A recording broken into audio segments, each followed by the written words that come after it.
My name's Ryan Kyle, and today we're talking about 3 of my favorite apps as a photographer. One of them being Evernote, the second one being Lightroom, and the third one being Golden Hour. So Evernote is one of my favorite apps because it can do a lot of things, and hence the names, it allows you to take notes. Also, you can do like checklists. This is really good for when you're making sure that you have all the gear that you want. You can make a checklist. You can also make like a checklist of the shots that you need to take for the shoot. So this app is really helpful when it comes to just writing things down and taking notes of the things that you have or need to do. The next app is Golden Hour. Golden Hour is really interesting because it kind of like gives you like the 24-hour spread of like the day, and it kind of tells you what kind of lighting you'll have every couple hours. Or it'll say that golden hour is obviously about an hour, 45 minutes to an hour, and it'll give you that time gap relative to where you are. It'll give you like the blue hour, it'll give you just like regular daytime kind of hours. And so when you have that, you can kind of plan out your shoot beforehand and know what kind of lighting you'll have during what times of the day, again relative to where you are. Third app that we always love is Lightroom. Well, I realized that I mixed up the order when I was saying them.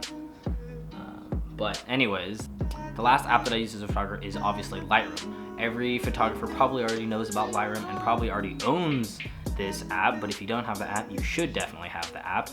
It's really powerful, and it can do a lot of things in its app form as like a mobile device. And like the things that you do compared to what you can do like on the computer, phone, mobile device to computer, there's definitely a lot of things that it can't do, but it can do like the general like bulk, the more like really important things that you would need on like editing your photos.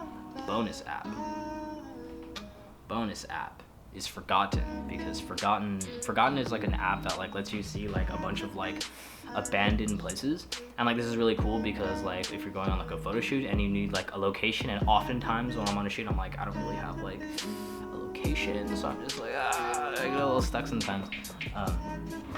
But having Forgotten kind of helps because it does give me like a list of locations that are around my area. You can set like a distance radius thing of where you are, and it'll kind of just like show you what's around you. And like for me, I live in LA, so there's definitely like a tons of different places to kind of look at.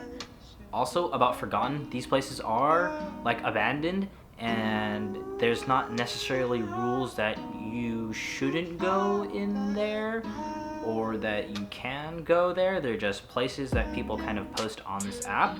My only thing for you, or definitely as a photographer, is that I tend to go and take pictures until someone tells me I can't take pictures. But that's just me. That's probably not the best way to go about things. Make sure that like if you do encounter some of these places and they say that it's private property or that you shouldn't be crossing and going into these areas, you know, I don't want to encourage you to break the law or the rules for things. So definitely keep that in mind when using the app Forgotten. Nonetheless though, this app is great, and it does like give you options or areas and locations to go to take pictures and go on shoots, video shoots, whatever you're doing.